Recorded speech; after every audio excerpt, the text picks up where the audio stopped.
کوئی کرائے کے مکان میں رہتا ہے اور اپنا ذاتی مکان خریدنا چاہتا ہے، کوئی بے روزگار ہے، ایک اچھا روزگار چاہتا ہے، ایک بہترین نوکری چاہتا ہے، یا اپنے کاروبار میں کامیابی چاہتا ہے۔ پہلے کاروبار اچھا چل رہا تھا لیکن اب کاروبار رک چکا ہے۔ کاروبار میں ترقی، عروج، کامیابی کے لیے آپ اس خاص عمل، اس خاص وظیفے کو پڑھ سکتے ہیں۔ آپ اپنے گھر کے حالات کو بہتر بنانے کے لیے بھی پڑھ سکتے ہیں، جلد شادی کے اسباب کے لیے بھی پڑھ سکتے ہیں۔ اگر آپ مقروض ہیں، قرضوں کی دلدل میں پھنسے ہوئے ہیں، اس دلدل سے نکلنے کے لیے بھی آپ اس خاص وظیفے کو پڑھ سکتے ہیں۔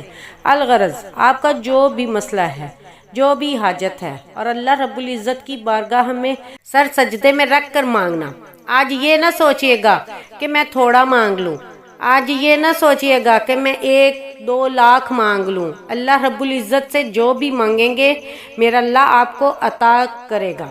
خاص مقصد کی نیت کرتے ساتھ ہی فوری طور پر آپ نے ایک بار اعوذ باللہ من الشیطان الرجیم بسم اللہ الرحمن الرحیم پڑھ کر وظیفے کا آغاز کرنا ہے۔ تعوذ اور تسمیہ پڑھنے سے تمام شیطانی اثرات ختم ہو جاتے ہیں، اور اس کام کے شروع میں تعوذ اور تسمیہ پڑھ لیا جاتا ہے۔ اس میں برکت ہوتی ہے، اس میں خیر ہوتی ہے، اس میں سلامتی ہوتی ہے۔ جب آپ نے اپنے تمام مقاصد کی نیت کر لی، تعوذ اور تسمیہ پڑھ لیا، تو اب آپ نے فوری طور پر اپنی آنکھوں کو بند کرنا ہے، پوری توجہ اور دھیان کے ساتھ۔ آپ نے پہلے نمبر پر جو وظیفہ پڑھنا ہے وہ وظیفہ رب کریم کی 2 صفاتی ناموں کا وظیفہ ہے۔ یہ 2 نام ایسے اسم اعظم کہا جاتا ہے، اور جس بندے کے ہاتھ میں یہ اسم اعظم لگ جاتا ہے اس کے منہ سے نکلی ہر بات پوری ہو جاتی ہے، بے شمار رزق اس کی تقدیر میں لکھ دیا جاتا ہے۔ اسم اعظم یا حیو یا قیوم، یا حیو یا قیوم کی فضیلت اور برکت کے بارے میں اگر بتاؤں تو صرف اتنا کہوں گی کہ آج کے دن کی ہر گھڑی قبولیت کی ہے، جس میں مانگنے والے کو چھپر پھاڑ کر عطا کیا جاتا ہے، جس میں مانگنے والے کی نسلوں کو رنگ دیا جاتا ہے، گھر کے حالات کو بہتر بنا دیا جاتا ہے۔ اللہ کے بندے، اللہ کے ولی، اللہ کے دوست کہا کرتے ہیں کہ یا حیو یا قیوم پڑھنے والا رب کریم سے خزانے بھی مانگے گا تو رب کی ذات اس کے مقدر میں لکھ دے گی۔ آپ نے یا حیو یا قیوم کو کیسے پڑھنا ہے اور کتنی بار پڑھنا ہے، توجہ کیجیے گا۔ یا حیو یا قیوم 1 بار ہو گیا، یا حیو یا قیوم 2 بار ہو گیا، یا حیو یا قیوم 3 بار ہو گیا۔ اس طرح سے اب آپ یا حیو یا قیوم کو ہاتھوں کی انگلیوں پر پڑھ لیں یا تسبیح کے دانوں پر پڑھ لیں۔ آپ نے صرف اور صرف 11 بار پڑھنا ہے۔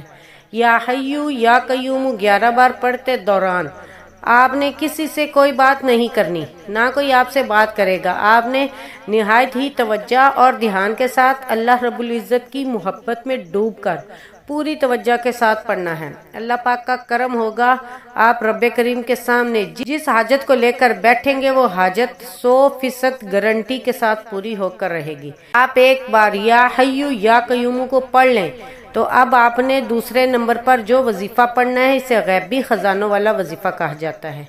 یہ وظیفہ پڑھتے ہی فوری غیبی مدد آ جاتی ہے، غیب سے فرشتے آ کر آپ کی مدد کر جاتے ہیں، آپ کے بگڑے کام سنور جاتے ہیں، آپ کی پریشانی کو دور کر دیا جاتا ہے۔ آپ نے قرآن پاک کی ایک آیت حسبنا اللہ و نعم الوکیل کو پڑھنا ہے۔ اس قرآنی آیت کا مطلب ہے کہ میرے لیے میرا اللہ ہی کافی ہے اور وہی بہترین کارساز ہے۔ جب بندہ اس فانی دنیا میں رب کو پکارتا ہے کہ میرے لیے صرف میرا رب کافی ہے، رب فرماتا ہے جاؤ فرشتوں اس بندے کے منہ سے نکلی ہر بات کو پورا کر دو۔ یہ جو مانگتا ہے، جتنا مانگتا ہے، جیسا مانگتا ہے، غیب سے اس کی جھولیاں بھر دو۔ آپ نے اس آیت مبارکہ کو کیسے پڑھنا ہے اور کتنی بار پڑھنا ہے؟ حسبنا اللہ و نعم الوکیل، نعم المولا و نعم النصیر 1 بار ہو گیا، حسبنا اللہ و نعم الوکیل، نعم المولا و نعم النصیر 2 بار ہو گیا، حسبنا اللہ و نعم الوکیل، نعم المولا و نعم النصیر 3 بار ہو گیا۔ اس طرح سے آپ ہاتھوں کی انگلیوں پر پڑھ لیں یا تسبیح کے دانوں پر پڑھ لیں۔ آپ نے 21 بار پڑھنا ہے، یعنی ایک مکمل تسبیح پڑھنی ہے۔ یہ تسبیح پڑھتے دوران آپ کی جو بھی حاجت ہے، جو بھی خواہش ہے، آپ رب کریم سے مانگتے چلے جائیں۔ اگر آپ پہاڑ جتنا سونا بھی مانگیں گے تو انشاءاللہ میرا رب خزانہ غیب سے آپ کو عطا کرے گا۔ 100 بار پڑھنے کے بعد اب آپ نے تیسرے نمبر پر جو وظیفہ پڑھنا ہے یہ قرآنی سورت کا وظیفہ ہے۔ اس جیسے دولت والی سورت کہا جاتا ہے، اس قرآنی سورت کو سورہ کوثر کہا جاتا ہے۔ جب حضرت محمد صلی اللہ علیہ وسلم کو کفار نے نعوذ باللہ تانے دینا شروع کیے، آپ کو برا بھلا کہنا شروع کیا، تو آپ رب العزت نے حضرت جبرائیل امین کو وحی کی کہ جاؤ اس سورہ کوثر کو تحفہ میرے حبیب کی بارگاہ میں پیش کرو، بے شک کفار ہی ہیں جو بے نسلیں ہیں۔ اللہ رب العزت نے اپنے پیارے حبیب کی طرف سے جواب دیا سورہ کوثر کا۔ آپ نے پہلے بھی بہت سارے وظائف پڑھے ہوں گے، بہت ساری تسبیحات پڑھی ہوں گی، لیکن یہ آج کا عمل بہت خاص ہے۔ یہ آج کا عمل یقین کریں آپ کے معاملات کو بہتر کر دے گا، آپ کے رستوں کی رکاوٹوں کو ہٹا دے گا، نصیبوں کو کھول دے گا۔ سورہ کوثر کی تلاوت سماعت فرما لیں۔ اعوذ باللہ من الشیطان الرجیم، بسم اللہ الرحمن الرحیم۔ انا اعطیناک الکوثر فصل لربک وانحر ان شانئک ھو الابتر۔ آپ نے سورہ کوثر کو صرف اور صرف 36 بار پڑھنا ہے، ہر بار بسم اللہ کے ساتھ پڑھنا ہے۔ اگر ہم پر ایک بار نظر رحمت ہو جائے تو وہ پوری زندگی کے لیے کافی ہے۔ بس آپ نے نماز کو بتائے گئے طریقے سے پڑھنا ہے، آرام آرام سے پڑھنا ہے، جلد بازی میں نہیں پڑھنا، بلکہ لوگ جلدی بہت کرتے ہیں۔ دیکھیں جو بندہ جلدی کرتا ہے نا وہ بندہ کبھی کامیاب نہیں ہو پاتا، کیونکہ اس کی ترتیب صحیح نہیں ہوتی، اس کا دھیان، اس کی توجہ نہیں ہوتی۔ لیکن آپ پورے دھیان اور توجہ کے ساتھ یہ وظیفہ پڑھیے گا۔